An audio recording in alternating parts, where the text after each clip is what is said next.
ព្រមប្រាប់អ្នកគ្រូពីបញ្ហាផ្ទាល់ខ្លួនរបស់ឯងនោះប្រហែលអ្នកគ្រូអាចជួយឯងបានខ្ញុំសង្ឃឹមថាយើងនឹងមានលទ្ធផលល្អចុះឲ្យតែមានបញ្ហាអីយើងចេះនិយាយដោះស្រាយគ្នាតាមសម្រួលបញ្ហាវាមិនកើតឡើងទេពុយស្ដាយដែរតែខ្ញុំមិនដឹងពីបញ្ហាពិសិដ្ឋសោះហើយបានហើយឥឡូវបើទៅថាទៅអត់ក៏អត់ទៅក៏បានណាអូនមានឬមិនមានផ្ទុកមេរោគអេដនោះទេខាងមន្ទីរពេទ្យនឹងរក្សាការសម្ងាត់ឲ្យអូនគ្រប់បែបយ៉ាងអញ្ចឹងខ្ញុំបើកមើលនៅណាចុះ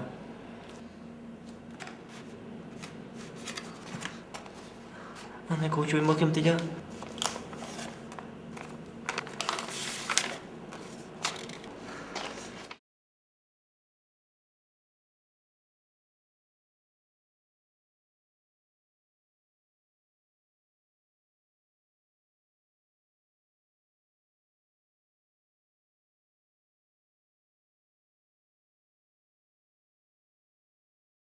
អូនអាចយកវាទៅបើកមើលតែម្នាក់ឯងក៏បានដោយខ្ញុំធ្លាប់និយាយប្រាប់អូនចឹង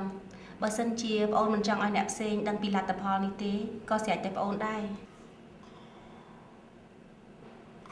ខ្ញុំចង់ឲ្យអ្នកគ្រូមើលវាហើយនិយាយប្រាប់ខ្ញុំវិញនឹងប្រកាសក្នុងចិត្តដែលចង់ឲ្យខ្ញុំមើលឲ្យបាទ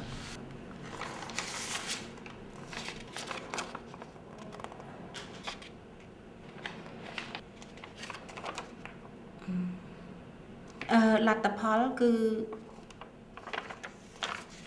ប្អូនមានផ្ទុកមេរោគអេដ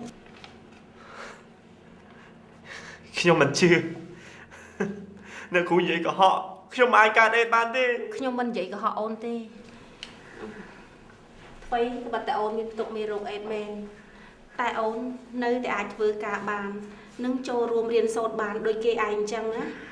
ខ្ញុំកើតអេដហើយខ្ញុំមិនធម្មតាដូចគេទេអូននៅតែជាមនុស្សធម្មតាដូចគេឯងអញ្ចឹង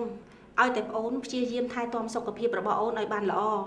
ហាត់ប្រាណជាប្រចាំញ៉ាំចំណីអាហារណាដែលសម្បូរទៅដោយជីវជាតិគ្រប់គ្រាន់ហើយបើសិនជាមានជំងឺអីឆាប់មកមន្ទីរពេទ្យព្យាបាលជាបន្ទាន់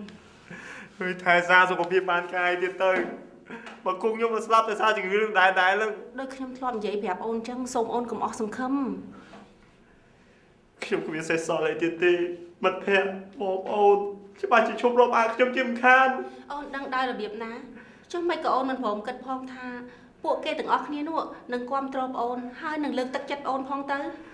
ទោះជាយ៉ាងណាខ្ញុំក៏គួរស្ដាប់ដដែលស្ដាប់ណាអូនមិនមែនមានន័យថាអូនមានជំងឺអេដគឺបញ្ចប់អនាគតរបស់អូនត្រឹមនេះទេ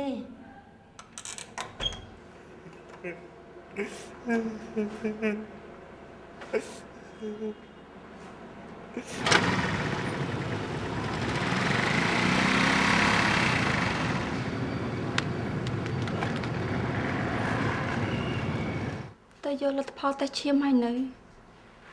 លទ្ធផលវិជ្ជមាននិយាយមកលាក់ទុកអញ្ចឹងវាមិនមែនជាផ្លូវដោះស្រាយទេខ្ញុំអីហ្នឹងមានន័យថាម៉េចពិសិដ្ឋឯងអត់មានខ្ញុំពិតជាមិនអីមែនតែរីមើលមកខ្ញុំមើលថាខ្ញុំសមជាមនុស្សដែលមានទុកដែរ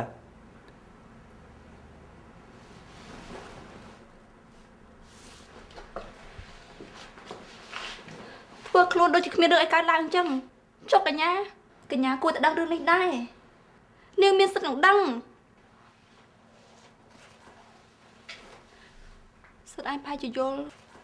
ខ្ញុំចង់មានន័យថាម៉េចទេមែនទេកញ្ញាមិនចាំបាច់ទៅធ្វើតេស្តឈាមរកមេរោគអេដទេព្រោះពួកយើងដើរស្រោមដល់រហូតហ្នឹងតែនាងនៅតែមានសិទ្ធិដឹងរឿងពីសិទ្ធិឯងដដែលចង់ខ្ញុំនិយាយប្រាប់គេថាម៉េចបើពិសិដ្ឋឯងមិនព្រមប្រាប់កញ្ញាដោយខ្លួនឯងទេខ្ញុំនឹងប្រាប់គេជំនួស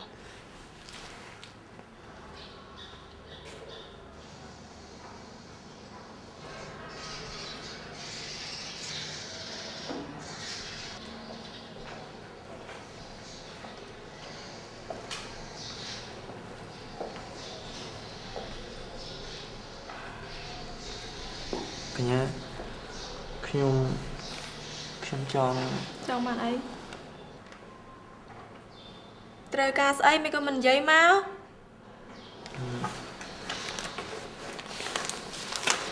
ខ្ញុំយកលុយមកសងកញ្ញាវិញលុយ ខ្ញុំលែងខ្វល់ខ្វាយ តាញ់ខ្វល់កញ្ញាយកលុយនេះវិញទៅខ្ញុំអត់ចង់ជាពាក់គុណកញ្ញាឯង អូច្រឡំហើយខ្ញុំមានន័យថាខ្ញុំលែងខ្វល់នឹងពិសិដ្ឋឯងទៀតទេ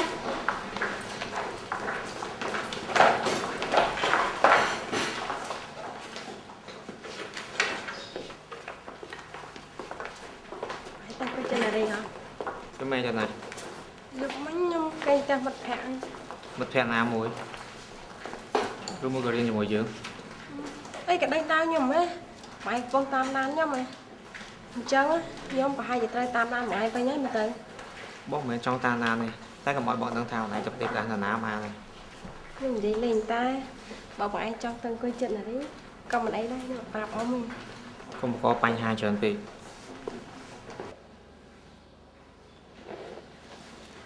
ថ្ងៃហ្នឹងឯងដូចជាមិនសូវសបោះសោះកញ្ញា អរគុណ ឯងយំហ៎មាននឹងឯងហ្នឹង ពិសិដ្ឋ ពិសិដ្ឋគេប្រាប់ឯងអស់ហើយហ៎ខ្ញុំក៏សោកស្ដាយណាស់ដែរ គេប្រាប់ខ្ញុំថាគេអត់ចង់ជាពាក់គុណខ្ញុំទេគេយកលុយដែលគេខ្ចីមកសងខ្ញុំវិញ លុយអីទៅ គឺលុយដែលខ្ញុំឲ្យគេខ្ចីថ្ងៃមុនហ្នឹងឯឥឡូវនេះពិសិដ្ឋព្យាយាមនៅឆ្ងាយពីខ្ញុំណាហើយអត់សូវអើពើនឹងខ្ញុំសោះ គេអត់មាននិយាយអីទៀតទេ មានអីឲ្យនិយាយទៀតទៅ មិនអង្គុយចិត្តណារី ប៉ាយើងបានហាមយើងមកតាក់ទងជាមួយនារីទៀតទេ ហើយឯងមាននឹងអីហ្នឹង មិនសិនមិញយើងចង់និយាយប្រាប់ឯងដែរតែក្រែងយើងបានណាត់ជួបគ្នារួចរាល់ហើយតែ ឲ្យគ្នាសំទោសផងពេលហ្នឹងគ្នាប្រញាប់ទៅធ្វើការនៅបារ មិនសិនមិញឯងដូចជាមានរឿងអីសំខាន់ចង់និយាយប្រាប់យើងអញ្ចឹង អត់ទេគ្មានអីទេហើយឯងនឹងណារីមាននឹងអី ពេលដែលយើងជួបគ្នាម្ដងយើងត្រូវប្រយ័ត្នប្រយែងណាស់មិនអាចឲ្យពីណាគេឃើញបានទេ ត្រូវហើយមាននឹងលាក់ប៉ាំងគេអញ្ចឹងត្រូវតែប្រយ័ត្នហើយ តាមពិតពាក្យនេះវាគួរតែយើងជាអ្នកនិយាយវិញទេ គ្នាអត់យល់ឯងចង់និយាយអីនេះ អូទៅរៀនកុំព្យូទ័រយ៉ាងម៉េចដែរលោកគ្រូចូលចិត្តអត់ បាទមានអីសិស្សនៅក្នុងថ្នាក់សុទ្ធតែខំរៀនហើយចេះជួយគ្នាទៀត លោកគ្រូនឹងសុភាពមើលទៅដូចជាចុះសម្រងជាមួយគ្នាដល់ហើយ បាទអ្នកគ្រូសុភាពជាមនុស្សល្អឆ្លាតក៏ឆ្លាតចិត្តល្អហើយរស់រាយទៀត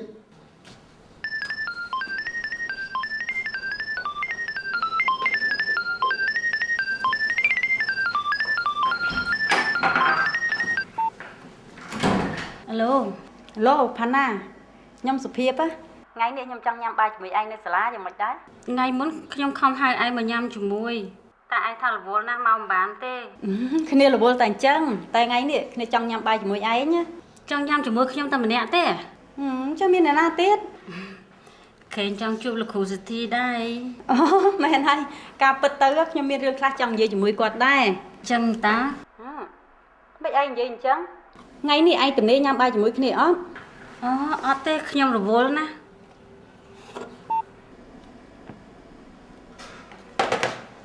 ហេតុអីបានជាមនុស្សភាគច្រើនមានការភ័យខ្លាចក្នុងការធ្វើតេស្តឈាមរោគមេរោគអេដស៍ មកគេគិតថាបើលទ្ធផលវិជ្ជមានទោះបីជាគេដឹងក៏គ្មានប្រយោជន៍អ្វីដែរគេគង់តែស្លាប់ហើយឥឡូវជំងឺនឹងគ្មានថ្នាំព្យាបាលទៀតអញ្ចឹងគឺរត់តែធ្វើឲ្យគេភ័យខ្លាចជាងមុនទៅទៀត គេអាចទៅជាបាក់ទឹកចិត្តលែងធ្វើឲ្យកើតនិងទទួលការរើសអើងពីអ្នកដទៃ ជួនកាលគេខ្លាចនៅពេលដែលពិនិត្យពេលច្រឡំឈាមរបស់គេជាមួយអ្នកដទៃអញ្ចឹងហើយអ្នកដទៃអាចដឹងពីលទ្ធផលតេស្តឈាមរបស់គេ ល្អ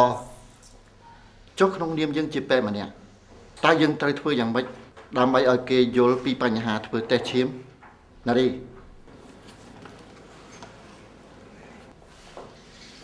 យើងត្រូវធ្វើយ៉ាងណាឲ្យគេមានការជឿជាក់មកលើសេវាកម្មរបស់មន្ទីរពេទ្យយល់ពីសារៈសំខាន់នៃការធ្វើតេស្តឈាមនិងដឹងថាមន្ទីរពេទ្យរក្សាការសម្ងាត់ជូនគ្រប់យ៉ាង ពិសេសនិយាយពីដំណើរការនៃការធ្វើតេស្តឈាមរោគមេរោគអេដស៍តើវាមានប្រមាណដំណាក់កាល ខ្ញុំអត់ដឹងទេ អត់ដឹងសំណួរប៉ុណ្ណឹងឯងក៏ថាមិនដឹងដែរ ហេតុអីខ្ញុំចាំបាច់ត្រូវដឹង ព្រោះយើងបានសិក្សាបញ្ហានេះនៅក្នុងថ្នាក់រួចហើយសាកព្យាយាមកិនបន្តិចមើល ខ្ញុំអត់ចេះ កុំចេះថាមិនចេះឆ្លើយមកខុសត្រូវយ៉ាងម៉េចចាំកាត់គ្នាទៀត ខ គឺយើងត្រូវឲ្យពេទ្យបូមឈាមយកទៅពិនិត្យរួចហើយយើងទៅយកលទ្ធផល ពេលរៀនមេរៀនហ្នឹងឯងប្រកាសជាអវត្តមានហើយមើលទៅឯងឧស្សាហ៍អវត្តមានណាស់ពិសិដ្ឋពេលចេញលេងទៅជួបគ្រូនៅបន្ទប់បានហើយមេរៀនយើងចប់ប៉ុណ្ណឹងចុះណា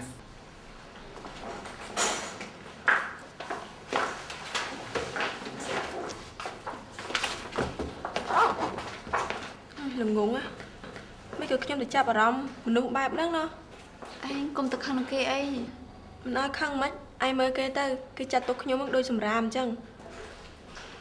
ឯងផាយជាមិនតាន់ដឹងការពិតទាំងអស់នោះទេ ការរៀនសូត្រខ្ជាវិន័យមិនល្អបន្ទុកក៏ទាប ខ្ញុំដឹងខ្ញុំល្ងង ឯងមើលបូរ៉ាណារីកញ្ញាគេម្នាក់ខំរៀនណាមិនដូចឯងទេ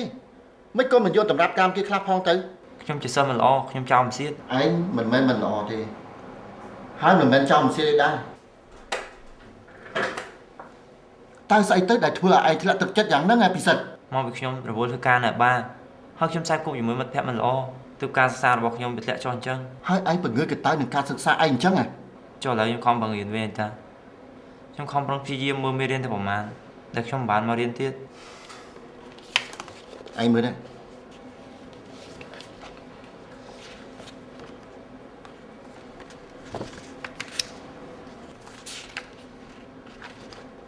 ែ 30% ទេ បើតាមច្បាប់សាលាឯងធ្លាក់បាត់ទៅហើយគ្រូនឹងផ្ដល់ឱកាសឲ្យឯងម្ដងទៀតបើការសិក្សាឯងមិនប្រសើរឡើងទេនោះសាលានឹងមិនដេញឯងឈប់ពីការសិក្សាហើយស្ដាប់បានទេ បាទស្ដាប់បានហើយខ្ញុំនឹងមកធ្វើអ្វីខុសទៀតទេហើយខ្ញុំនឹងខំប្រឹងឲ្យអ្វីគ្រប់យ៉ាងប្រសើរឡើងវិញ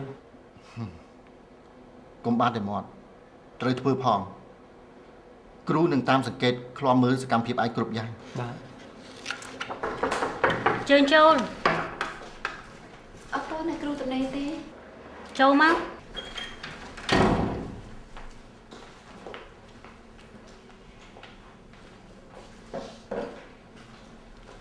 ខ្ញុំមានការចង់សួរលោកគ្រូបន្តិច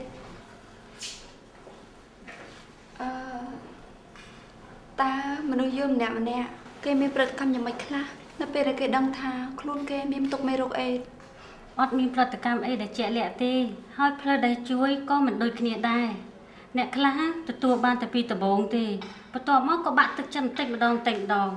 ហើយអ្នកខ្លះទៀតមិនអាចទទួលយកបានតែម្ដងមានមនុស្សភាគតិចណាស់ដែលអាចប្រឈមមុខបានណា បើគេមិនអាចទទួលយកការពិតបានគេប្រកាសជាមិនអាចនិយាយបញ្ហានេះប្រាប់ដល់មិត្តស្រីរបស់គេបានឬក៏ប្តីប្រពន្ធបានទេ ណារីឯងសួរនឹងសំដៅលើមនុស្សទូទៅឬក៏អ្នកណាម្នាក់ ខ្ញុំចង់និយាយថាគេត្រូវតែប្រាប់រឿងនេះដល់មិត្តស្រីឬក៏ប្រពន្ធរបស់គេព្រោះគេអាចជានាំទុកដល់អ្នកទាំងអស់នោះតែយើងនឹងអាចបង្ខំអ្នកណាម្នាក់ឲ្យនិយាយការពិតមិននឹងកើតទៅ ណារីឯងមានស្គាល់អ្នកដែលផ្ទុកមេរោគអេដទេ អត់ទេខ្ញុំគ្រាន់តែឮគេនិយាយពីបញ្ហានេះតែប៉ុណ្ណោះ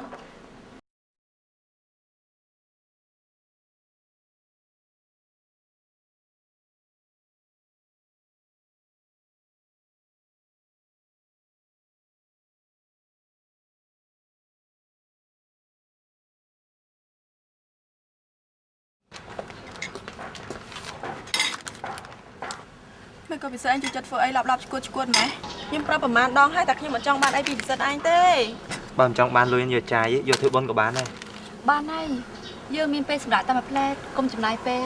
បកាយគ្នាអត់ប្រយោជន៍ចឹងមើល ខ្ញុំមិនចង់បកាយគ្នាជាមួយគេទេខ្ញុំគ្រាន់តែមិនចង់គេមកញ៉ៃញ៉ៃមួយខ្ញុំតា បើឯងព្រមនិយាយគ្នាដឹងរឿងស្រួលបួលទេ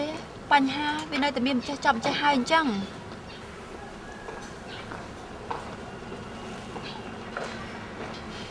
ខ្ញុំថាយើងគួរប្រញាប់ទៅមន្ទីរពេទ្យទៅមកម៉ានណាផ្សិត អញទៅសួរគេនឹងធ្វើអីគ្រាន់តែថ្ងៃអីគេអត់ដឹងផងហ្នឹង សិតញ៉ាំមកជាមួយគ្នាហើយតែ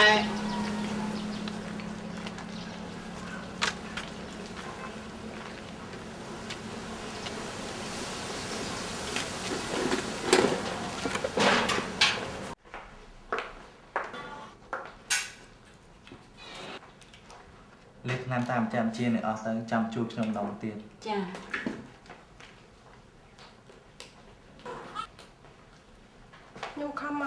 ព្រោះចង់មកញ៉ាំបាយជាមួយលោកគ្រូ បាទនេះខ្ញុំមានការងារដល់ទៅធ្វើទៀត នៅនិយាយមួយខ្ញុំផ្លេសិនបានទេ និយាយពីស្អី ជាលើកទី2ដែលលោកគ្រូធ្វើអញ្ចឹងចំពោះខ្ញុំ អញ្ចឹងម្ល៉េះអត់ចូលចិត្តអញ្ចឹងទេ ខ្ញុំមិនចង់ក្រោកឡើងតែម្នាក់ឯងបាត់លោកគ្រូឃើញតែកាយបាត់ស្ថានភាពត្រូវបានមកប្រាក់ហើយនោះទេធ្វើខ្ញុំមានអារម្មណ៍ថាខ្ញុំអត់ជឿចិត្តអញ្ចឹងទេ អញ្ចឹងម្ល៉េះឯងចង់ចេញថ្លៃអន្តរជាតិ បើខ្ញុំមានលុយច្រើនខ្ញុំប្រកាសជាចេញហើយ ឥឡូវម្ល៉េះឯងចង់យ៉ាងម៉េច ខ្ញុំចង់ហៅលោកគ្រូពេញមកថាជាសងសាខ្ញុំ មានអីខុសគ្នាចាំបាច់អីហៅអញ្ចឹងធ្វើអី មានវាធ្វើឲ្យខ្ញុំមានបញ្ហា ដឹងហើយបើខ្ញុំហៅម្ល៉េះជាសងសាវាធ្វើឲ្យខ្ញុំវាអស់អារម្មណ៍ អស់អារម្មណ៍សាកមើលទេ បាទទេខ្ញុំសាកល្បងច្រើនដងហើយ មេរីកាអត់នៅទេអញទៅអង្គុយចិត្តបូរ៉ាទៅ ទោះជាបងមិនឡៃមិននៅទៅដោយក៏ខ្ញុំក៏បាននិយាយគ្នាជាមួយបារាដែរព្រោះអីអ្នកផ្សេងក៏គេមើលឃើញដែរ ទៅខ្លាចធ្វើស្អីគ្មានអ្នកណាគេចាប់អារម្មណ៍ទេ បើត្រូវលាក់រឿងនេះតទៅទៀតណាខ្ញុំប្រកាសជាត្រូវឈួនខាន ខ្ញុំត្រូវទៅដើរទៅមុខទៀតត្រូវទៅដើរទៅមុខទៀតខ្ញុំត្រូវទៅដើរទៅមុខទៀតត្រូវទៅដើរទៅមុខទៀត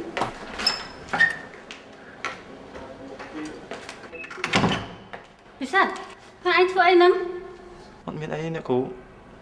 ខ្ញុំសុំទោសខ្ញុំគ្មានចេតនារំខានអ្នកគ្រូទេខ្ញុំគ្រាន់តែចង់ដាស់តឿនខ្លួនឯងបន្តិចតា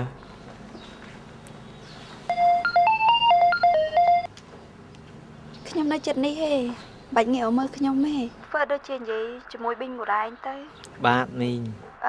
ពិសិដ្ឋមាននិយាយរឿងអីសំខាន់ប្រាប់បូរ៉ែងនៅ ខ្ញុំអត់តបានជួបនឹងនិយាយជាមួយគេផង ល្ងាចនេះបូរ៉ាអាចទៅនិយាយជាមួយខ្ញុំនៅបន្ទប់បានទេ មែនហ៎ មែនណា ខ្ញុំកំពុងតែចង់ជួបហើយថែមទាំងចង់ អេ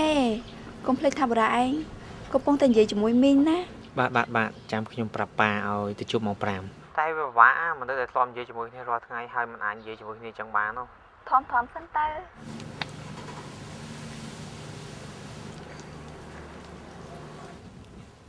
ខ្ញុំថារបួសណាកុំឲ្យត្រូវទឹកនៅធ្វើឲ្យត្រូវទឹកតបានបើមិនចេះថែទាំខ្លួនឯងធ្វើម៉េចនឹងជា បើមិនអោយទៅទឹកធ្វើម៉េចបានមកជួបលោកគ្រូទៀត ខ្ញុំថាដៃរំខានទេគួរនៅស្ងៀមខ្ញុំអត់ត្រូវការអរគុណហើយ មែនណាតែវាតកាគ្រូណា ហេកុំនិយាយញ៉ាយមួយពេលស្វែងម្នាក់នេះ អត់ទេគ្រូមិនអាចដាក់ស្វែងទៅហើយបានខ្ញុំថាដៃលោកក៏ប្រកាសច្បាស់ហើយបាននៅតែប្រហែលអញ្ចឹងទេទៅ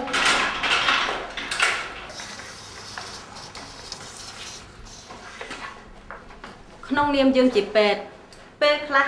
យើងក៏ត្រូវតែដើរតួនាទីជាអ្នកផ្ដល់ប្រឹក្សាផងដែរយើងត្រូវធ្វើយ៉ាងណាឲ្យអ្នកទទួលប្រឹក្សាពីយើងនោះគេមានភាពស្និទ្ធស្នាលជាមួយនឹងយើងមុនពេលដែលយើងឈានចូលទៅពិភាក្សាអំពីបញ្ហាស្មុគស្មាញជាមួយនឹងគេ ហើយយើងចាំបាច់ធ្វើអញ្ចឹងធ្វើអីណាគ្រូ គឺដើម្បីឲ្យគេមានភាពកក់ក្ដៅនិងជឿទុកចិត្តយើងហើយហ៊ាននិយាយនៅបញ្ហាកង្វល់ផ្សេងរបស់គេចេញមកនិងអាចទទួលយកបាននៅដំបូន្មានដ៏ល្អរបស់យើង ខ្ញុំក៏ជឿដែរថាបើសិនជាគេចាប់ផ្ដើមមានការទុកចិត្តនៅលើយើងហើយគេក៏នឹងជឿដែរថាការធ្វើតេស្តឈាមរោគមេរោគអេដស៍នឹងមានការលក្ខការបានត្រឹមត្រូវ និយាយត្រូវណាស់វាជាការពិបាកណាស់ក្នុងការធ្វើឲ្យមនុស្សម្នាក់មានការជឿជាក់ទៅលើនរណាម្នាក់ដែលគេមិនដែលស្គាល់ពីមុនមកអញ្ចឹងហើយបានជាយើងត្រូវបង្កើតភាពទំនាក់ទំនងដ៏ល្អជាមួយអ្នកដែលមកធ្វើតេស្តឈាមជាមុនពិសេសឯងគ្មានគិតកត់ត្រាឯងពីទួយទេ មិនកត់ឯងគ្រូខ្ញុំអាចចាំបាន សង្ឃឹមថាអញ្ចឹងចុះហើយគ្រូក៏សង្ឃឹមដែរថាឯងប្រហែលជាមិនភ្លេចទេមែនទេថាថ្ងៃនេះត្រូវប្រគល់กระดาษកិច្ចការឲ្យអ្នកគ្រូ បាទខ្ញុំអត់ភ្លេចទេ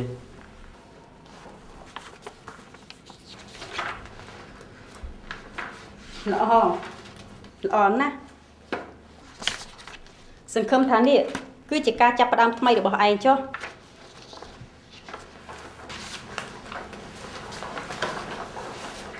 ជួយសិនណាបានមានរឿងប្រាប់ឯងត្រូវរៀបចំខ្លួនឲ្យស្រួលបួលព្រោះអីដុកទ័រឈៀងនឹងត្រូវចុះមកពិនិត្យការងារឯងហើយ ដុកទ័រឈៀងមួយណាទៅប៉ា គាត់ម្នាក់ហ្នឹងជាមនុស្សពិបាកផ្ទាប់គុណណាស់ប៉ាស្គាល់គាត់ជាង5 ដល់ 10 ឆ្នាំ មិនដែលឃើញគាត់ញញឹមមិនអងណាទេ ហេតុអីបានគាត់ត្រូវមកធ្វើពិនិត្យការងាររបស់ខ្ញុំអញ្ចឹង នេះជាផ្នែកមួយនៃបែបបទថ្មីដែលដុកទ័រជាន់ខ្ពស់ម្នាក់ត្រូវចុះមកពិនិត្យការងាររបស់ឯងគាត់មើលទាំងអស់តាំងពីរបៀបពិនិត្យជំងឺរបស់ឯងរបៀបដេះកាត់របៀបព្យាបាល ដល់ពេលប្រហែលសម្រាប់ត្រៀម ចាំបាច់ត្រៀមអីទៀតក្រែងឯងត្រៀមអស់ហើយតើស្អែកគាត់មក ប៉ាមិនជឿថាខ្ញុំអាចធ្វើបានទេ ប៉ាជឿឬមិនជឿមិនសំខាន់ទេសំខាន់ត្រង់ថាអ្នកត្រួតពិនិត្យគិតយ៉ាងម៉េចចំពោះឯង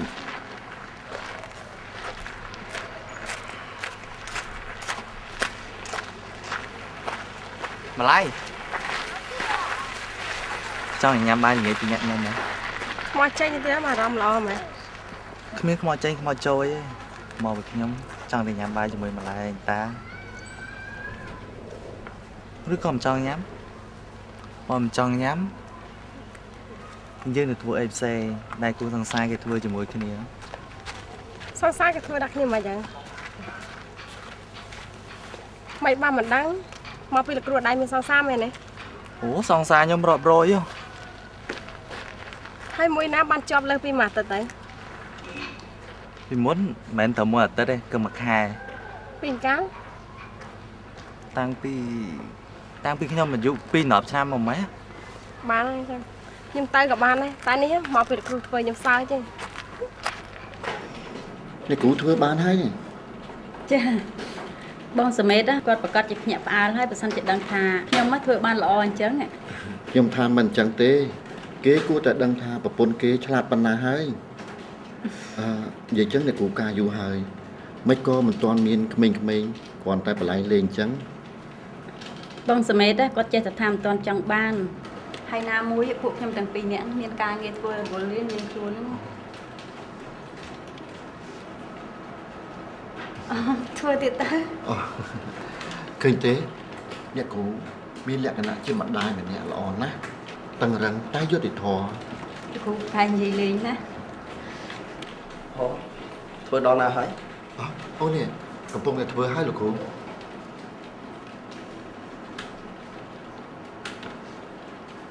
ខ្ញុំនិយាយមែនណាមើលសិស្សចុះស្តារនៅមន្ទីរពេទ្យចុះពួកគេស្ដាប់មកគុំអ្នកគ្រូហើយចូលចិត្តអ្នកគ្រូណាស់ ខ្ញុំក៏សប្បាយចិត្តដែរអូខាងណាទៅមកដល់ហើយហ្នឹងហើយ ពួកខ្ញុំធ្វើលំហាត់មុនអ្នកគ្រូខ្លះៗហើយ ធ្វើលំហាត់ខ្ញុំស្មានធ្វើអីផ្សេង អូតែបងនេះចេញមកដល់ហើយពួកយើងទៅតែធ្វើលំហាត់ខ្លះអញ្ចឹងបងចូលរួមជាមួយបងទៅនេះទៅព្រោះគាត់ចាំមានដៃគូទេ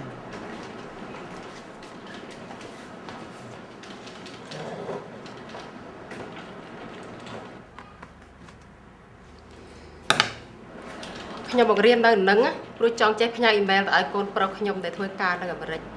ចុះអូនមករៀនធ្វើអីដែរ ខ្ញុំមិនដឹងលោកគ្រូខ្ញុំគិតថាថ្នាក់នេះមិនសមនឹងកម្រិតខ្ញុំសោះ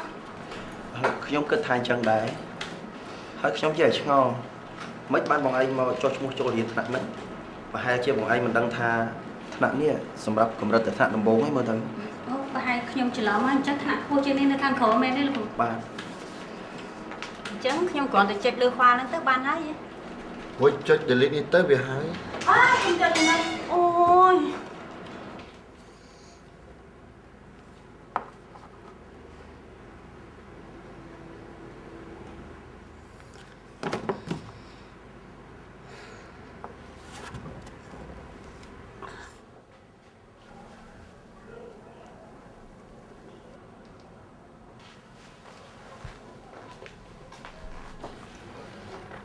ម៉េចលក្ខការប៉ុណ្ណឹងបានហើយ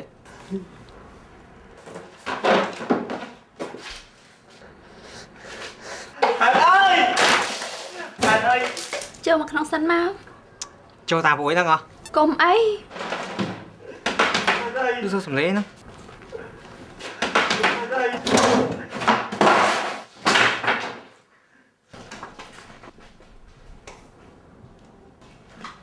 តែមានអី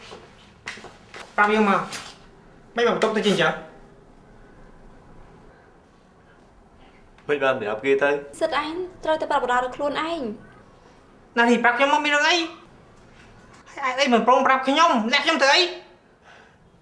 គ្នាកើតអី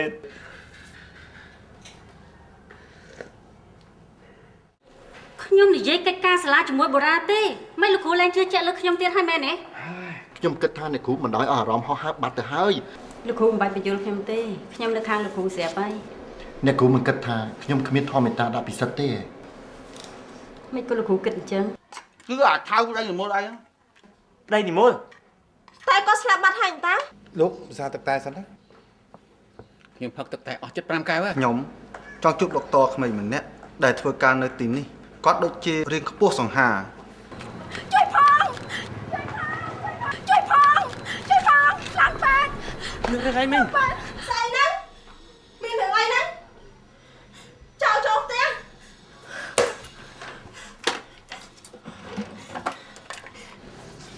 ខ្ញុំមិនខ្វល់ពីម៉ាឡៃទេខ្ញុំចង់ជួបនារីខ្ញុំត្រូវតែមកជួបនារី